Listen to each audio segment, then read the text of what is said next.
wabarakatuh. Alhamdulillah wassalatu wassalamu ala rasulillah wala haula wala quwata illa billah amma ba'du. Selamat sore pemirsa TV9 dimanapun Anda berada, semoga selalu dalam keadaan sehat, bahagia, serta diberikan kelancaran dalam menjalankan ibadah puasa. Pemirsa, senang sekali saya Elvina Haji hadir kembali menemani Anda dalam program spesial yang hadir di bulan Ramadan, yaitu program Tabuh Maghrib. Nah pemirsa, insya Allah dengan sambil menunggu momen berbuka puasa, menonton program Tabuh Maghrib menjadikan sore hari kita di bulan Ramadan ini penuh manfaat, mendapatkan ilmu serta keberkahan dari Allah Subhanahu wa Ta'ala. Pemirsa, pada episode kedua Tabuh Maghrib kali ini kita akan membahas tema tentang wakaf dan kemaslahatan umat. Nah, tentunya pemirsa, kita masih sering menjumpai terjadinya problem tentang memaknai adanya wakaf, mungkin tentang tujuan kita dalam menjalankan wakaf ataupun bagaimana cara menjalankan wakaf ini dengan baik dan benar. Nah, ini kita akan bahas bersama narsum kita melalui Zoom pemirsa, yaitu bersama dengan Bapak Kiai Haji Dr. Insinyur Agus Priyatno selaku Komisioner Badan Wakaf Indonesia BWI Pusat. Assalamualaikum Pak Agus. Waalaikumsalam warahmatullahi wabarakatuh untuk juga semua pemirsa TV9. Ya. Sehat ya Pak Agus? Ya, alhamdulillah sehat. Alhamdulillah. Baik pemirsa, dan kita juga terhubung dengan narsum kita yang kedua. Ada Bapak Idi Muzayyad selaku Waketum Forum Jurnalis Wakaf Indonesia Forjukafi. Assalamualaikum Bapak Idi. Waalaikumsalam warahmatullahi wabarakatuh. Sehat ya Bapak? Alhamdulillah. Masya Allah, semoga Bapak Idi dan juga Bapak Agus selalu sehat dan terus bisa berbagi kebaikan untuk kita semua, khususnya untuk pemirsa TV9. Ya. Baik, kita akan membahas tema tentang wakaf dan kemaslahatan umat. Sebelum kita jauh membahas tentang tujuan wakaf hingga bisa menjadi kebaikan untuk kemaslahatan umat, mungkin kita bisa awali dengan memaknai, memahami apa sih makna dan juga tujuan dengan adanya wakaf serta menjalankan wakaf ini. Mungkin bisa disampaikan atau dijelaskan oleh Bapak Agus. Silahkan Pak Agus. Baik, terima kasih Mbak Alina ya. Mbak Elvina. Elvina. Ya, siap Bapak. Baik Mbak Elvina dan para pemirsa TV9 yang dirahmati Allah SWT. Jadi berbicara tentang wakaf ini memang terkesan masih agak asing diterima kita. Benar sekali Bapak. Ya, yang sering terbayang, yang ada di mindset kita adalah bahwa wakaf itu hanya 3M atau dikenal M3 biasanya. Ya, jadi ada madrasah, masjid, dan makom. Ya, jadi hanya 3M itu. Padahal kalau kita telusuri dari baik dari sisi ajaran agama Islam sendiri yang ada di surat Ali Imran ayat yang ke-62, Allah berfirman, A'udzubillahi minasyaitonirrajim, lan tanalul birra hatta tunfiqu mimma tuhibbun wa ma tunfiqu min syai' fa innallaha bihi alim. Jadi artinya dari ayat ini adalah bahwa tidaklah kamu bisa dikatakan sebagai orang yang berkategori baik. Ya, kalau belum menginfakkan sebagian dari harta yang kamu cintai, mimma tuhibbun yang kamu cintai. Jadi Allah SWT mengajarkan kepada kita sekalian untuk ketika menginfakkan harta yang kita cintai, bukan harta sisa atau buangan yang sudah tidak kepakai. Mimma tuhibbun, ya, wa ma tunfiqu min syai', dan apa saja harta yang kamu infakkan, fa innallaha bihi alim, sesungguhnya Allah Maha mengetahui bahwa apa yang kita lakukan memang bagian dari kebaikan-kebaikan yang bisa kita lakukan dalam kehidupan ini. Nah, ini kalau dari sisi ajaran secara normatif. Tetapi apabila kita pelajari dari secara historis di dalam perjalanan ekonomi umat Islam, maka sungguh wakaf ini memiliki potensi yang sangat strategis. Ya, dan potensi yang sangat strategis. Ya, sangat strategis untuk membangun perekonomian umat. Ya, terbukti bahwa wakaf yang pertama, Masjid Kuba, yang diwakafkan baginda Nabi karena diberikan oleh masyarakat Kuba, itu langsung diwakafkan. Sampai hari ini masih dikunjungi, dan sampai hari kiamat, insya Allah nanti masih dikunjungi oleh umat Islam. Itu wakaf yang pertama, ya, secara wakaf yang pertama. Kemudian dilanjutkan dengan wakaf kebun Bairoha yang dimiliki oleh Abu Talha. Kemudian ada juga kebun Khaybar oleh Sayyidina Umar. Ya, bahkan yang sangat terkenal yang sampai hari ini masih menunjukkan potensi wakaf yang sangat besar, yaitu sumur rumah yang diwakafkan oleh sahabat Utsman. sekarang sudah menjadi hotel di kota Madinah. Ada beberapa hotel adalah dari wakafnya sahabat Utsman dan tersimpan di rekening sampai hari ini. Berarti ini sebenarnya wakaf penyalurannya beragam ya. Cuman mungkin Ya. masyarakat saat ini memahami mungkin kebanyakan wakaf itu ke tanah, makam, masjid Ya. seperti itu ya Pak Agus. Nah, Betul. Pak Agus tadi juga sempat dikatakan bahwa ketika melakukan wakaf itu jangan berpikir harta sisa, tapi memang di harta yang kita cintai berarti kita harus niatkan, kita memang menyisihkan sebagian harta kita untuk menjalankan wakaf. Begitu ya Pak Betul. Agus? Iya betul. Kan kita ini cenderung manusia itu kan mencintai harta sampai mati. Tidak ingat bahwa kita harus mempersiapkan kaveling di akhirat nanti. Ya, begitu kira-kira. Nah, untuk apa yang menjadikan kewajiban kita sebagai umat muslim dalam menjalankan wakaf itu? Mungkin dari Pak Idi bisa menyampaikan? Ya. Ya, terima kasih Mbak Elvina, Pak Agus, dan Ya. para pemirsa sekalian. Betul tadi seperti yang disampaikan Pak Agus, saya ingin menambahkan sedikit. Potensi wakaf ini kan sebenarnya kan sangat besar sekali di Indonesia ini ya. Mendukung perekonomian, begitu ya Iya, Pak? dan potensinya itu kan menurut data itu 180 triliun Wow, Masya Allah. per tahun. Per Ya kan? tahun. Iya, yang dikelola, yang sampai sekarang ini baru terkelola itu baru sekitar 0,5%. Nah, makanya ini terima kasih TV9 telah mengangkat di program Tabung Marin ini menyangkut wakaf, karena memang kita perlu menggerakkan apa yang kita namakan sebagai literasi wakaf. Ya kan? Literasi wakaf. Wakaf. Ya, jadi bagaimana tadi pemahaman masyarakat tentang wakaf yang hanya menyangkut 3M, makam, madrasah, dan masjid itu harus dilakukan literasi agar masyarakat memiliki pemahaman yang utuh dan update menyangkut wakaf. Karena sekarang ini wakaf ini kan bisa juga misalnya menyangkut apa yang disebut dengan wakaf uang.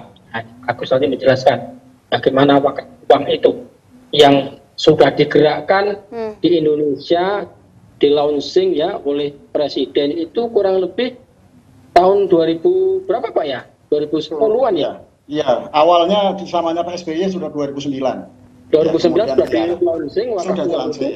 Ya. Tapi sudah kira-kira hampir 15 tahun, ya kalau sekarang dihitung 11 tambah 3, 14 tahun, 15 tahun, tapi potensinya masih belum tergali. Nah itu kenapa? Karena memang tadi literasi wakaf itu masih rendah di tengah masyarakat, begitu Mbak. Berarti ini wakaf ini masih sangat-sangat awam dipahami oleh masyarakat sekitar, begitu ya Pak Idi. Jadi harus benar-benar dipahami. masih dipahami Mungkin juga secara salah satunya kurang bisa memaknai tujuan. Mungkin selama ini kita juga sering salah paham. Beda nggak sih dengan kita menjalankan wakaf ataupun zakat, begitu ya Pak Idi? Nah ini mungkin bisa jelaskan lebih detail lagi tujuan kita dalam menjalankan wakaf itu seperti apa, untuk mendapatkan apa, begitu Pak Idi? Ya, ya, bicara wakaf kan terkait dengan kemanfaatan kemaslahatan umat, gitu ya. Kalau kita berkaca pada negara-negara lain, gitu ya. Kalau kita di Mesir, misalnya mengenal kampus Islam tertua ya di dunia, Al-Azhar, itu kan dibangun dari wakaf sebenarnya. Dari hasil wakaf pembangunan kampus Dari itu? hasil wakaf, termasuk beasiswa yang diterima oleh masyarakat, mahasiswa seluruh dunia, termasuk dari Indonesia, itu juga dari wakaf. Dan memang begini Mbak, mengapa potensi wakaf di Indonesia yang besar itu belum terkelola dengan baik, itu salah satunya memang ya kekurang seriusan kita di dalam mengembangkan wakaf itu. Contoh misalnya ya, di negara-negara lain bahkan wakaf itu dikelola oleh satu lembaga sekelas kementerian. Oh, lembaga sekelas kementerian yang mengurus tentang wakaf di negara tersebut, begitu ya Pak Idi? Betul. Nah, di Indonesia sudah lumayan bagus lah. Ini kan di sini hadir Komisioner BWI Pak Kiai Haji Agus. Nah, memang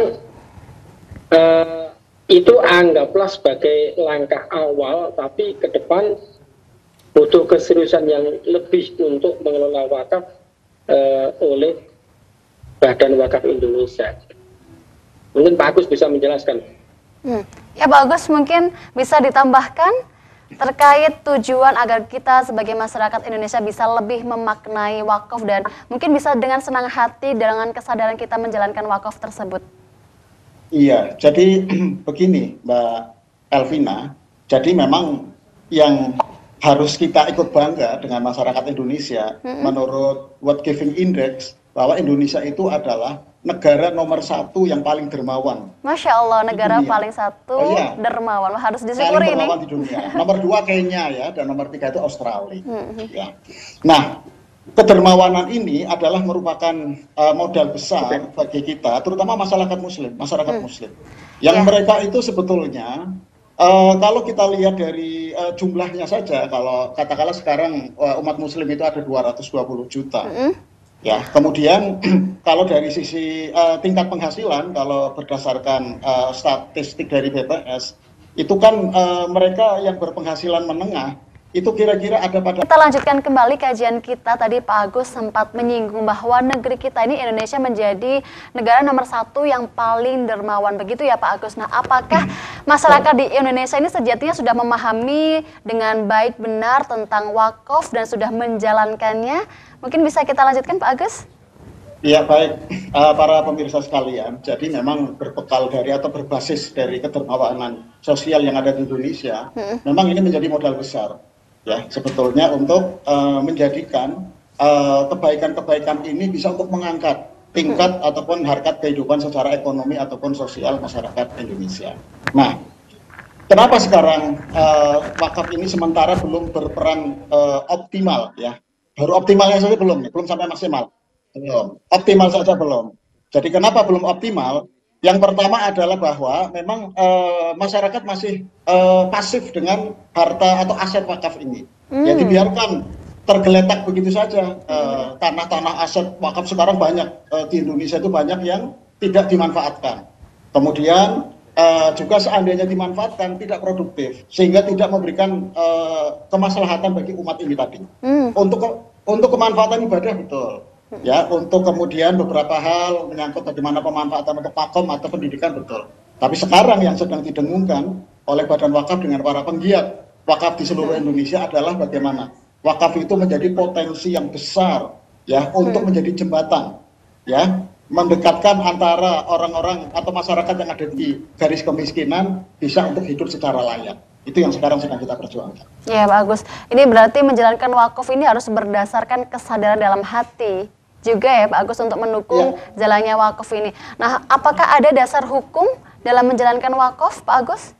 Iya, jadi berdasarkan Undang-Undang Nomor 41 tahun 2004, memang negara sekarang tampil ya bagaimana amanah undang-undang itu. Yang pertama adalah wakaf itu harus dijaga.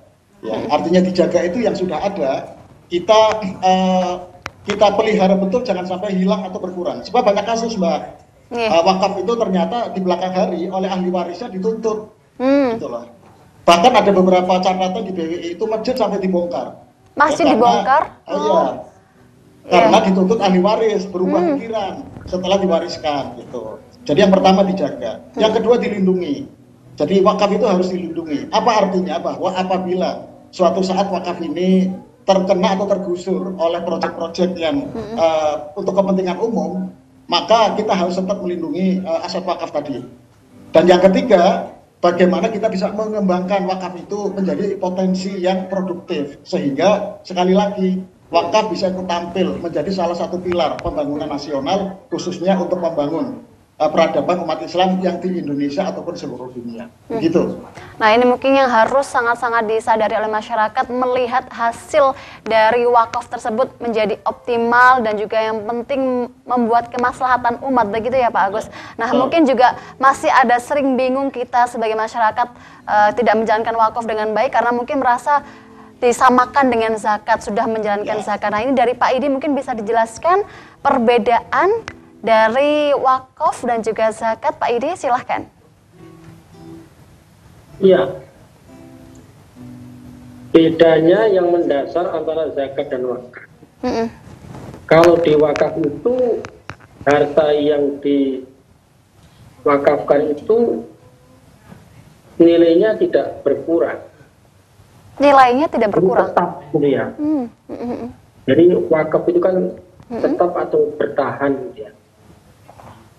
Nah, bahkan kalau itu misalnya wakafnya itu berupa uang, maka itu bisa kemudian sesuai dengan valuasinya bisa malah meningkat, gitu ya. Nah, makanya sekarang dalam pengembangan wakaf uang itu sudah dikembangkan oleh BWI kerjasama dengan lembaga keuangan, ya. Itu untuk menjadi wakif atau orang yang mewakafkan hartanya itu tidak perlu menjadi kaya dulu. Gitu ya. Syaratnya tidak harus kaya ya Pak Idi. Iya. Jadi kalau mau wakaf itu nggak harus kemudian berlebih dan kaya, gitu ya. Karena sekarang ini dengan program wakaf uang itu minimal memiliki 1 juta itu sudah bisa menjadi wakif.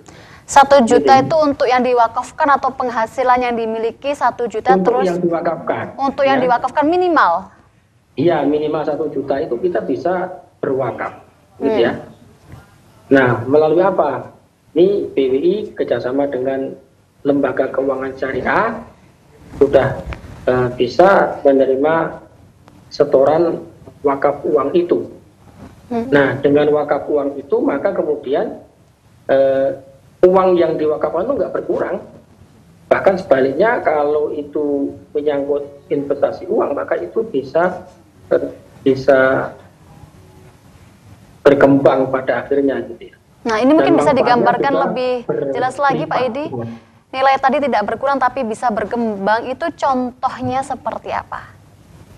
Ya, karena berkembang karena itu nanti disalurkan kepada kegiatan-kegiatan yang produktif. Misalnya terkait dengan kegiatan pengembangan ekonomi umat, gitu ya.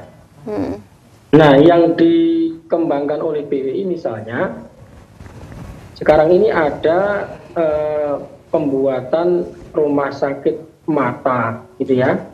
Rumah sakit mata yang berasal dari wakaf masyarakat, yang sementara ini memang baru 1 ya Pak Agus ya. Tapi ke depan akan dikembangkan rumah sakit mata yang lain, di mana itu berbasis wakaf. Nah, ke depan saya kira di luar itu, di Indonesia ini juga banyak sekali sekarang muncul nazir wakaf. Nazir itu ya pengelola ya. Pengelola wakaf yang sudah certified ya, bersertifikat, itu juga mengembangkan pola-pola wakaf produktif. Misalnya dengan perkebunan ya. Di beberapa daerah ada nazir wakaf yang mengelola dan mengembangkan kebun-kebun yang itu berbasis harta benda wakaf, dan itu ternyata bisa berkembang. Nah, memang salah satu tantangan di Indonesia ini kemarin ini juga ada, dan intensif saya kira, ada pelatihan yang memang diintensifkan untuk pengelolaan harta benda wakaf, pelatihan bagi nazir wakaf. Di Indonesia ini memang ada semacam defisit nazir wakaf yang profesional. Nah, ini nazir wakaf yang profesional itu bagaimana, Pak Idi? Ya tadi, yang mampu mengembangkan pengelolaan dan dengan maksimal produktif gitu ya Pak Idi? Maksimal gitu ya. Dari sekedar misalnya tanah misalnya ya. Tapi bisa dikelola lebih menjadi apa tanah begitu ya Pak Idi? Kalau dikelola kan itu menjadi tidak berkembang gitu ya. Maka kemudian perlu ada, kalau dalam bahasa fikihnya itu ihya ulmawat termasuk situ, mengembangkan atau menghidupkan tanah-tanah yang mati gitu ya, yang tanah-tanah yang tidak produktif. Melalui apa? Bisa peternakan, bisa perkebunan. Perkebunan. Gitu ya. termasuk di pesantrennya Pak Agus itu kemarin di launching apa itu wakaf Pembibitan ikan. Ya, dari pembibitan ikan. berbasis pembibitan ikan, Pak ya. Ya. Nah, itu contoh yang telah dikembangkan, dan di tempat lain juga banyak, ada perikanan, ada perkebunan, Hotel, dan properti, banyak juga. properti juga itu berbasis wakaf. Berarti ini hasil dari wakaf ini kalau dikelola dengan maksimal baik juga perkembangannya begitu luas, beragam juga ya Pak Idi. Manfaatnya ini yang mungkin bisa dikatakan sebagai kemaslahatan umat ya Pak Idi. Ya betul, tidak hanya menyangkut makam, masjid, dan madrasah tadi. Lebih dari sekedar itu. Ya, Pak Idi, ini sangat menarik juga untuk kita bahas. Sejatinya ketika seorang muslim ini melakukan wakaf, mungkin juga ada pikiran apa sih yang kita dapatkan ketika kita melakukan wakaf. Nah, ini mungkin bisa kita bahas ya Pak Idi dan Pak Agus di segmen berikutnya. Kita akan lanjutkan kembali kajian kita di sore hari ini. Kita membahas tema tentang wakaf dan kemaslahatan umat bersama dengan narsum kita Bapak Kiai Haji Dr. Insinyur Agus Priyatno selaku Komisioner Badan Wakaf Indonesia BWI Pusat, dan juga Bapak Idi Muzayyad, Waketum Forum Jurnalis Wakaf Indonesia. Pak Agus, kita lanjutkan kembali membahas tentang wakaf. Dalam menjalankan wakaf, mungkin ketika kita sudah memaknai apa sih maksud dari wakaf, dan mungkin masyarakat Indonesia yang belum masih banyak memahami tentang wakaf, masih berpikir sejatinya ketika kita menjalankan wakaf apa sih yang akan kita dapatkan. Silakan Pak Agus.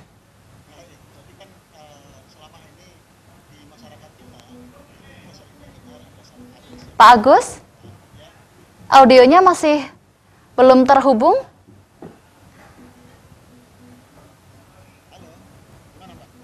Pak Agus? Halo Pak Agus? Mungkin kita bisa lanjut ke Pak Idi Muzayyad yang bisa menyampaikan terkait apa sejatinya ketika umat muslim ini menjalankan wakaf, Pak Idi.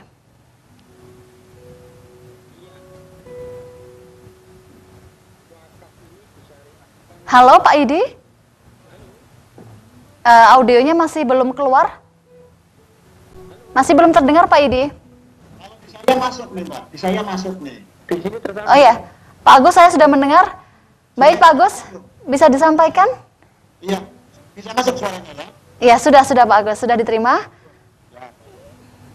Saya yang menyampaikan atau Mas Budi nih tentang pentingnya wakaf bagi masyarakat. Halo, tes. Tapi suaranya belum masuk kelihatannya, Mas Idi, ke TV 9 ya. Sudah mulai terdengar Pak Agus, alhamdulillah. Mari kita lanjutkan. Baik, jadi begini Mbak Elvina dan para pemirsa, bahwa berbicara tentang wakaf ini kan sebetulnya sering kita bicarakan tentang amal jariah.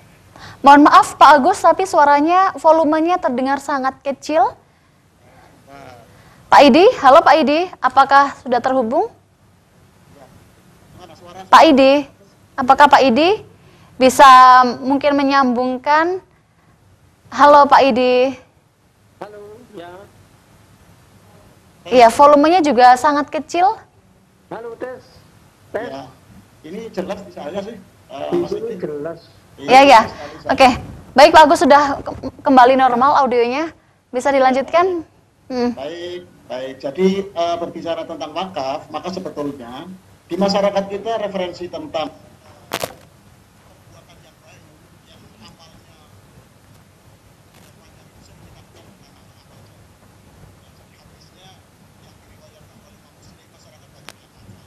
Mohon maaf, ini sepertinya ada kendala dari teknis ya. Suaranya naik turun, Pak Agus. Pak Idi, kalau dijelaskan tentang amal jariah. Terima kasih. Nah, ini sudah jelas ya, silakan Pak Idi.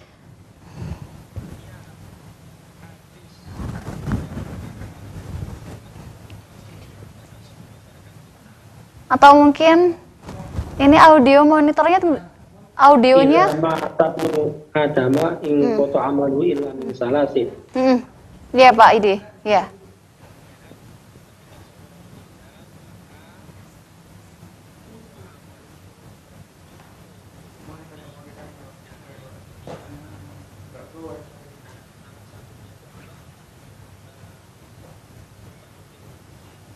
Mohon maaf Pak Idi, suara saya terdengar jelas ya di sana? Jelas. Pak Agus juga? Suaranya Mungkin ini ada sedikit kesalahan teknis pemirsa. Jadi audionya naik turun. Belum kita dengar dengan jelas. Pak Idi, kita coba lagi Pak Idi. Mungkin bisa dilanjutkan lagi. Bagaimana kita sebagai umat muslim sejatinya bisa mengenal atau semangat untuk menjalankan wakaf dengan mengetahui apa yang kita dapatkan ketika kita melakukan wakaf.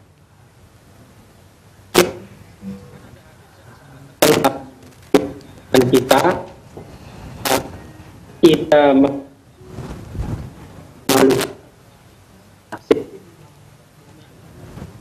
sangat jelas sekali bahwa sedekah jariah yang dimaksud di situ adalah wakaf. Bahwa itu amalnya nanti pahalanya tidak akan terputus. Pahalanya tidak akan terputus. Ya, jadi kalau orang Amal jariah nih. Ya, amal jariah itu berupa wakaf, itu amalnya tidak terputus. Kenapa? Karena harta benda yang diwakafkan itu kan tadi disebut tetap. Jadi kemanfaatannya juga akan tetap berlangsung. Masya Allah. Ya. Itu yang membedakan tadi dengan zakat. Dengan zakat. Kalau zakat misalnya kan kita misalnya zakat 100 juta itu nanti bisa habis. Tapi kalau wakaf itu tetap nilainya tetap dan bisa berkembang ya Pak Idi. Bahkan bisa berkembang kalau itu masuk dalam skema wakaf produktif. Ya, contoh misalnya di pesantren-pesantren di Indonesia saya kira sebenarnya itu sudah mengembangkan wakaf produktif. Kalau di Jawa Timur misalnya ini ada pesantren Gontor, itu kan? Itu kan punya aset tanah. Tapi tidak hanya tanah yang kemudian bisa dikelola di situ. Misalnya di situ dibangun misalnya koperasi, ada sawah, ada penggilingan padi, ada percetakan. Dan kami mendapat informasi di situ perputaran dari wakaf produktif dari pesantren Gontor itu bisa mencapai 1 miliar per tahun. Nah itu kan bisa untuk kemudian pengembangan serta pengelolaan pendidikan di pesantren tersebut. Nah ini bagian dari contoh wakaf produktif yang memang telah contohkan oleh pesantren-pesantren termasuk pesantren Gontor. Nah Pak Izi, dalam menjalankan wakaf, apakah ada syarat ketentuan bagi umat muslim yang ingin berwakaf itu syarat-syarat utamanya apa aja? Ya, syarat-syarat untuk berwakaf saya kira kalau itu menyangkut hal-hal yang harta benda yang mau diwakafkan, tentu itu harus sesuai dengan ketentuan yang berlaku gitu ya. Kalau itu menyangkut wakaf uang, maka itu perlu kemudian nanti disetorkan melalui lembaga keuangan syariah yang telah ditunjuk oleh BWI begitu. Oke, tentunya juga harus jaringannya sudah luas sekarang ini. Ya. Harus menyalurkan wakaf ini ke lembaga yang sudah tersertifikasi dan juga sangat amanah begitu ya Pak Idi. Nah kita berbicara tentang wakaf yang berhubungan dengan kemaslahatan umat. Nah yang dimaksud dengan umat di sini hanya umat muslim saja ataukah umat secara keseluruhan? Baik Mbak. Jadi wakaf ini adalah merupakan sebuah ikon di dalam ajaran Islam sendiri bahwa Islam itu adalah rahmatan lil alamin. Ya, jadi Islam itu adalah rahmatan lil alamin. Rahmatan lil alamin. Nah, untuk itu maka kemanfaatan wakaf itu juga bisa dimanfaatkan untuk hal-hal yang menyangkut tentang kemanusiaan. Ya, jadi menyangkut tentang kemanusiaan. Contohnya, Mbak, seperti kemarin ada gempa bumi yang ada di Cianjur. Ada bencana alam. Ya, bencana alam. Maka kemudian dari harta benda wakaf yang dititipkan lewat BWI, kemudian sebagian dari manfaat itu kita salurkan ke sana, kita tidak melihat apakah itu muslim atau tidak, kita salurkan ke sana untuk bantuan kemanusiaan. Ya, salah satunya itu. Jadi hal-hal yang menyangkut tentang bagaimana partisipasi wakaf dalam membangun citra Islam sebagai rahmatan lil alamin, bukan hanya sekedar citra, tapi memang wakaf itu menjadi salah satu pilar yang penting sekali lagi dalam berkontribusi membangun peradaban yang ada di dunia ini. Ini berarti Pak Agus, wakaf itu tidak hanya diwajibkan yang diberikan hanya umat muslim, tapi untuk secara keseluruhan bisa diterima. Kemanfaatannya, iya betul. Kemanfaatannya adalah seperti itu. Sebagai pencerminan bahwa Islam itu adalah rahmatan lil alamin. Rahmatan lil alamin. Nah, Pak Agus, selaku Komisioner Badan Wakaf Indonesia BWI Pusat, selama ini dalam menjalankan kegiatan wakaf di BWI, apa yang menjadi kendala untuk melaksanakan wakaf di Indonesia ini, Pak Agus? Iya. Jadi kendala yang pertama, tadi sudah disinggung oleh Mas Idi, adalah tentang literasi. Bahwa literasi wakaf kita masih sangat rendah di masyarakat. Itu masih tahun sangat 2020. minim dipahami. Iya, masih sangat minim. Jadi 2020 itu dari pengindekan kita ini baru sampai indeks literasi sekitar 51. Sekarang kalau naik paling juga sekitar angka 53, ya di angka 53. Nah, kendalanya apa? Yang pertama adalah literasi. Ya, bahwa memang masyarakat kita pemahaman tentang wakaf itu sangat terbatas. Nah, sekarang Badan Wakaf sedang mengkampanyekan 3 hal, kampanye besar yang ada di BWI. Yang pertama adalah tentang profesionalisme nadir. Ya, jadi tadi sudah sempat disinggung Mas Idi bahwa nadir itu harus profesional. Itu harus bisa mengelola dengan maksimal, ya Pak Agus. Karena itu ada sertifikasinya sekarang supaya uang publik itu bisa dipertanggungjawabkan dan bisa diaudit. Itu yang pertama. Yang kedua, wakaf sekarang kalau tadinya ada kriteria bahwa yang pertama wakaf tidak bergerak tanah, ada wakaf melalui uang dan ada wakaf uang. Nah, sekarang kita sedang mengembangkan yang namanya wakaf produktif, baik itu nanti wakaf melalui uang ataupun wakaf uang. Jadi kita sedang dorong ke sana, ya supaya wakaf bergerak, ya menjadi salah satu instrumen dalam membangun ekonomi umat Islam. Yang ketiga adalah transformasi digital, Mbak. Jangan lupa ya, bahwa kita ingin wakaf ini bisa dilaksanakan dan ditunaikan oleh umat Islam dengan mudah dan murah. Dengan mudah, murah, efektif, begitu ya Pak Agus? Betul. Jadi ada platform-platform, salah satunya adalah platform yang dimiliki BWI, berkahwakaf.id. Ya, bahkan di berbagai platform online itu sekarang sudah tersebar banyak tentang bagaimana cara mewakafkan harta yang dimiliki oleh umat Islam yang ada di Indonesia. Jadi literasi nomor 1 yang paling berat. Yang kedua tadi itu nadir-nadir belum profesional. Ya. Nah, yang ketiga inovasi nanti. Ya. Bagaimana inovasi bidang perwakafan tidak hanya menjangkau dunia industri real, tapi harus sudah masuk sekarang ke industri keuangan yang sifatnya sudah digital semua. Nah, itu yang sekarang sedang kita upayakan. Nah, Pak Agus menyinggung soal nazir yang profesional. Untuk mengikutinya, apakah ada seleksi kualifikasinya untuk menjadi nazir yang profesional? Apa bisa diikuti umum? Siapapun bisa mendaftar? Oh ya, jadi sekarang ini di Badan Wakaf Indonesia ada namanya Lemdiklat, Lembaga Pendidikan dan Latihan.